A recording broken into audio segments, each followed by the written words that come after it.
सो दोस्तों welcome to money stocks. इस video के अंदर हम लोग बात करेंगे मल्टीपल स्टॉक्स के बारे में, यानी कि आईटी सेक्टर के बारे में दोस्तों ये वीडियो होने वाला है। और आईटी सेक्टर के अंदर हम लोग बात करेंगे विप्रो के बारे में, इन्फोसिस के बारे में, टीसीएस के बारे में, टाटा एलेक्सी के बारे में, एज वेल एज हम लोग बात करेंगे केपीआईटी के बारे में।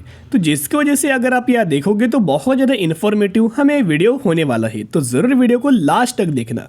जितने भी अपडेट्स होंगे हर एक अपडेट्स के बारे में भी हम लोग बात करेंगे। तो अगर आप दोस्तों अभी भी आईटी सेक्टर के अंदर अगर आप देखोगे तो मैक्सिमम कोविड के बाद मैक्सिमम सेगमेंट्स के अंदर, मैक्सिमम सेक्टर के अंदर हमें रिकवरी आपको धीरे धीरे करके हमें नज़र आई है। लेकिन आईटी सेक्टर के अंदर अगर आप देखोगे अभी भी हमें पैनिक लेवल है, या फिर पैनिक लेवल ये शब्द हम यूज़ नहीं करेंगे। अभी अगर आप देखोगे तो ये कंपनीज अपना बेस क्लियर कर रही है, यानी कि अगर आप देखोगे कोई भी, अगर आप या कंस्ट्रक्शन सेगमेंट में अगर आप देखोगे कोई एक बिल्डिंग बना रहा है तो बिल्डिंग का जो बेस बहुत ज़्यादा इंपॉर्टेंट होता है, एक स्ट्रांग बेस होना चाहिए। तो वही करंट बेसिस के ऊपर हमें आईटी सेक्टर करंटली हमें बेस एक क्रिएट कर रहा है। तो एक जब भी बेस कोई भी कंपनी क्रिएट करती, एक स्ट्रांग बेस अगर कंपनी क्रिएट करती, तो आने वाले समय के अंदर हमें शानदार तरीके से रैली आपको नज़र आती है। बाद में हमें कोई ज़्यादा गिरावट नहीं होती। बीच बीच में प्रॉफिट बुकिंग तो होती रहती है, स्टॉक मार्केट है तो प्रॉफिट बुकिंग होगी होगी, जिसकी वजह से स्लाइटली कंपनी के अंदर फॉल भी आएगा। लेकिन अगर आप स्टॉक मार्केट के अंदर जो चार्ट है वो किस तरह से जाता है, पहले आपको तेज़ी मिलेगी, फिर प्रॉफिट बुकिंग होगी, फिर तेज़ी, फिर प्रॉफिट बुकिंग, फिर तेज़ी। तो इसे आप बोल सकते हैं कि कंपनी एक बेस बना रही है और लगातार हाई के ऊपर हाई कंपनी क्रिएट करे, लो के ऊपर लो कंपनी क्रिएट कर रही है। तो अभी हम बात करेंगे इन्फोसिस के बारे में। तो अगर आप इन्फोसिस का पिछले एक सालों का अगर आप परफॉर्मेंस देखोगे, सिर्फ इन्फोसिस नहीं और भी बहुत सारे कंपनी जिसके अंदर पैनिक लेवल है। तो सबसे पहले इन्फोसिस का अगर आप गिरावट देखोगे तो अभी भी कंपनी 22% की गिरावट के ही अंदर हमें करंट बेसिस की पर बिलोंग कर रही है। अगर आप पिक पॉइंट से लेके करंट प्राइस की हिसाब से भी अगर आप कैलकुलेट करेंगे तो ऑलमोस्ट हमें 22% की गिरावट करंटली इन्फोसिस के अंदर नज़र आ रही है। लेकिन अगर दोस्तों गौर से अगर आप यहाँ देखोगे तो सबसे पहले कंपनी ने अपना एक लो यहाँ क्रिएट किया था, उसके बाद लो के ऊपर कंपनी ने लो हमें क्रिएट किया और लगातार कंपनी जो पहला लो था उससे ऊपर हमें लो लगाकर ही हमें एक स्ट्रांग बेस कंपनी क्रिएट करे और वहीं से कंपनी के अंदर रैली आ रही। अभी यहाँ हम एक बेस क्रिएट किया, फिर कंपनी यहाँ अपना लो दोस्तों क्रिएट करे, फिर यहाँ लो क्रिएट करने के बाद कंपनी के अंदर फिर आपको रैली आएगी और फिर कंपनी अपना बेस यहाँ क्रिएट करेगी, जिसकी वजह से लो के ऊपर लो का लगातार कंपनी क्रिएट करे। वो अच्छी कंपनी के संकेत होते हैं। आने वाले समय के अंदर तेजी के एक संकेत हमें नजर करंट बेसिस की पर आ चुकी है और इसी तरह से आने वाले समय के अंदर हमें कंपनी के अंदर रैली आती दिखेगा। और एक एग्जांपल मैंने मैक्सिमम का चार्ट ओपन कर चुका हूँ। यह भी अगर आप देखोगे तो पहले कंपनी के अंदर हमें तेजी आती, तेजी के बाद हमें प्रॉफिट बुकिंग होती है, फिर यह कंपनी अपना एक सपोर्ट लेती है या फिर अपना एक बेस क्रिएट करती है, फिर इस सपोर्ट लेवल के ऊपर अपना एक सपोर्ट लेवल होता है, फिर कंपनी के अंदर हमें तेज़ी आती है, फिर कंपनी के अंदर प्रॉफिट बुकिंग होती है। तो जो पहले लो था उससे भी ऊपर हमें कंपनी लो क्रिएट करती है, फिर हमें कंपनी के अंदर तेज़ी आती है, फिर हमें प्रॉफिट बुकिंग होती है, फिर कंपनी लो के ऊपर अपना लो क्रिएट करती है। तो इस तरह से अगर आप दोस्तों गौर से अगर आप लो के ऊपर लो देखोगे तो हमें एक शानदार कंपनी के अंदर रैली हमें निकल के आ रही है। तो यही बेस हमें और अच्छी कंपनीज हमें क्रिएट कर रही, विप्रो हो, इन्फोसिस हो, यही तरीके से बेस हमें क्रिएट कर रही है। करंटली जो इन्फोसिस 1480 रुपए की ऊपर ट्रेड कर रही है, लेकिन आईसीआईसीआई डायरेक्ट की तरफ से हमें जो टारगेट दिया गया है 1730 रुपए का टारगेट हमें इन्फोसिस के अंदर आईसीआईसीआई डायरेक्ट की तरफ से दिया गया है। तो जिस तरह से इन्फोसिस के अंदर हमें बेस के ऊपर बेस कंपनी लगातार क्रिएट करे, वैसे हम लोग टीसीएस के बारे में बात करेंगे। टीसीएस भी फंडामेंटल कंपनी स्ट्रांग है, इन्फोसिस भी फंडामेंटल कंपनी स्ट्रांग है। कोई इनके फंडामेंटल्स के ऊपर कोई ज़्यादा हमें इम्पैक्ट नहीं पड़ा। सिर्फ हमें जो ग्लोबल बेसिस के ऊपर जो यूएसए के अंदर जो प्रॉब्लम्स था, जो यूएस के अंदर प्रॉब्लम्स था, वो धीरे धीरे करके हमें सॉल्व हो चुका है। जिसकी वजह से अगर आप देखोगे तो यूएस के जितने भी हमें स्टॉक्स होंगे आईटी सेक्टर से बिलोंग कर, जैसे कि इन्फोसिस एडीआर हो, विप्रो एडीआर हो, या फिर अगर आप यहाँ देखोगे जो कि दोनों कंपनीज हमें न्यूयॉर्क स्टॉक एक्सचेंज के अंदर भी हमें लिस्टेड है, फिर वहाँ माइक्रोसॉफ्ट है, फिर वहाँ नेटफ्लिक्स है। तो इन टाइप के कंपनीज के अंदर अगर आप देखोगे तो धीरे धीरे करके जिस तरह से पहले हमें बैड न्यूज़ थे, पैनिक लेवल थे, उस तरह से हमें पैनिक लेवल करंटली तो देखने को नहीं मिली। तो ये पॉइंट दोस्तों आप नोट करके चल सकते हो। अभी अगर आप यह टीसीएस का चार्ट देखोगे तो सेम पैटर्न बन रहा है।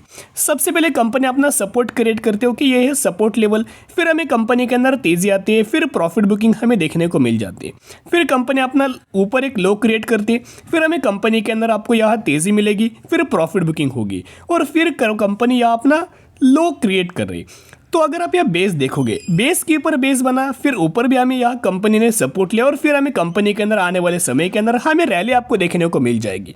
तो ये बहुत ज़्यादा तेजी के हमें संकेत टीसीएस के अंदर भी नजर आ रहे हैं और 3,340 रुपए की क्लोजिंग हमें टीसीएस के अंदर हो चुकी है। तो टीसीएस अगर आप देखोगे 3,330 रुपए 40 रुपए के ऊपर कंपनी का करंट प्राइस है और हमें ब्रोकर की तरफ से हमें टारगेट दिया गया है 3,950 रुपए का टारगेट हमें टीसीएस के अंदर दिया गया है और ब्रोकर्स का जो टारगेट से ऑलमोस्ट हमें 4,500 रुपीज का टारगेट हमें टीसीएस के अंदर दिया हुआ है। तो कहने का मतलब दोस्तों इतना है कि धीरे धीरे करके हमें इन कंपनीज के अंदर हमें रैली हमें आ सकती है आने वाले समय के अंदर। और जो मैंने आपके साथ स्टॉक मार्केट का एक अपडेट्स आया था कि 3 कॉन्जिक्यूटिव मंथ्स यानी कि मार्केट के 3 करोड़ मार्केट के 3 कौवे, तो जिसकी वजह से ऐसा प्रेडिक्शन है, ऐसा मार्केट्स के अंदर एनालिस्ट लोगों ने ऑब्जर्व किया है कि अगर मार्केट्स के अंदर करंटली 3 कंप्लीट मंथ्स के अंदर अगर आपको गिरावट होती है तो 4th महीने के अंदर हमें मार्केट के अंदर रिकवरी आपको होती है। और अगर मार्केट्स के अंदर अगर आपको रिकवरी नजर आएगी तो मार्केट के अंदर जितने भी फंडामेंटल स्ट्रॉन्ग कंपनीज होंगी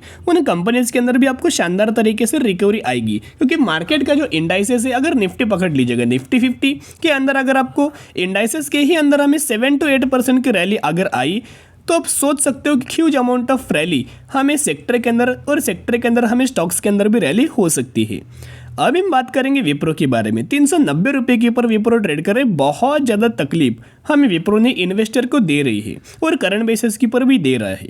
तो जिसकी वजह जिस तरह से टीसीएस और विप्रो इन्फोसिस के अंदर हमें पैटर्न बन रहे उस तरह के तो विप्रो के अंदर पैटर्न नहीं है, लेकिन एक स्ट्रॉन्ग सपोर्ट हमें विप्रो के अंदर बन रहा है। अगर आप यह देखोगे पिछले 6 महीने से भी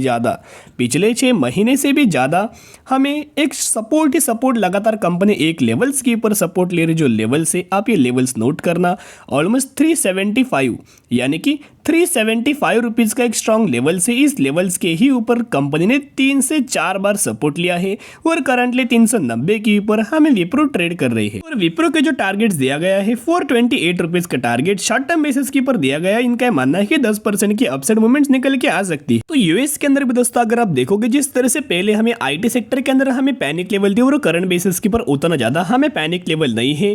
अब एक स्ट्रॉन्ग बेस जिस तरह से कंपनी बना रही, सपोर्ट लेवल कंपनी लगातार ले रही, जिसकी वजह से आने वाले समय के अंदर हमें एक रैली इन कंपनीज के अंदर आपको नजर आ सकती है। अभी हम बात करेंगे टेक्निकल चार्ट्स के बारे में। सबसे पहले हम बात करने वाले हैं इन्फोसिस के बारे में। तो इन्फोसिस का अगर आप यह देखोगे तो एक सपोर्ट लेवल है जो मैंने मार्क किया है और एक रेजिस्टेंस लेवल है जो मैंने मार्क किया है। रेजिस्टेंस लेवल पिछले 3 बार कंपनी ने इसे रिस्पेक्ट किया है, इसके बाद ही हमें कंपनी के अंदर गिरावट हो रही है। और बाद में अगर आप या इनका सपोर्ट लेवल देखोगे तो सपोर्ट लेवल नीचे ऑलमोस्ट हमें, जैसे कि मैंने आपके साथ शेयर किया है, 1350 रुपये के आसपास हमें इन्फोसिस का सपोर्ट लेवल निकल के आ रहे हैं। और बेसिकली कंपनी ने जो हमें 3 बार एक ही लेवल्स के ऊपर मैंने ट्रेड लाइन दोस्तों मार्क किया, ओके 2 पॉइंट मिला, इसलिए थर्ड पॉइंट हमने मार्क किया है।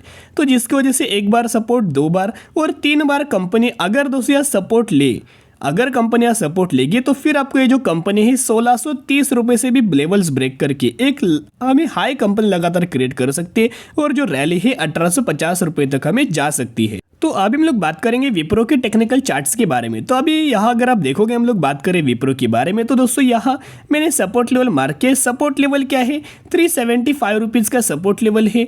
और अगर आप दोस्तों यार रजिस्टेंस लेवल देखोगे तो 400 रुपये का रजिस्टेंस लेवल हमें विप्रो लगातार यार रिस्पेक्ट कर रहा है। 1 बार, 2 बार, 3 बार और पहले भी कंपनी ने यार रिस्पेक्ट किया है। यहाँ रिस्पेक्ट करने के बाद कंपनी क्या करती है, गिरावट हमें कंपनी के अंदर होती है रेजिस्टेंस लेवल से। फिर दोस्तों यहाँ भी मैंने एक ट्रेड लाइन मार्क किया, ट्रेड लाइन के ऊपर भी ऑलमोस्ट हमें 3 बार, 1, 2, 3 बार, तीसरी बार कंपनी ने ट्रेड लाइन ब्रेक किया है। और अभी कंपनी ऐसा होप से कि कंपनी आपको 375 रुपीज तक हमें विप्रो आ सकती है। अभी हम लोग बात करेंगे टीसीएस के टेक्निकल चार्ट्स के बारे में। तो अभी हम आ चुके चार्ट पैटर्न्स के अंदर। तो यहाँ जो टीसीएस का हमें जो सपोर्ट लेवल है, ये जो टीसीएस का हमें सपोर्ट लेवल करंटली जो नजर आ रहा है 3000 रुपये का extremely higher level support level है। इसी लेवल्स के ऊपर 1, 2, 3 3 बार कंपनी ने रिस्पेक्ट किया है, सपोर्ट लिया है, इसके बाद हमें रैली आई, तेजी आई और एक ट्रेड लाइन दोस्तों 3 से 4 पॉइंट हमें मिला, जिसके ऊपर हमने ट्रेड लाइन मार्क किया, जो कि 1 बार 2 बार 3 बार 4 बार कंपनी ट्रेड लाइन के ऊपर हमें लगातार रिस्पेक्ट कर रही है। तो यहाँ से भी एक बुल रन आने की बहुत ज़्यादा चांसेस है। अगर मार्केट के अंदर आपको रैली आएगी तो इन कंपनीज के अंदर भी हमें तेजी आ जाएगी। तो जिसकी वजह से ऐसी बातें नहीं कि हर एक कंपनी आपके पोर्टफोलियो में होनी चाहिए, लेकिन जो कंपनी आपको पसंद है, आपको इन कंपनीज के ऊपर अगर कॉन्फिडेंस है, विश्वास है, तो ही कंपनी के अंदर buy on the strategy apply करना और लंबे समय के लिए होल्ड करना।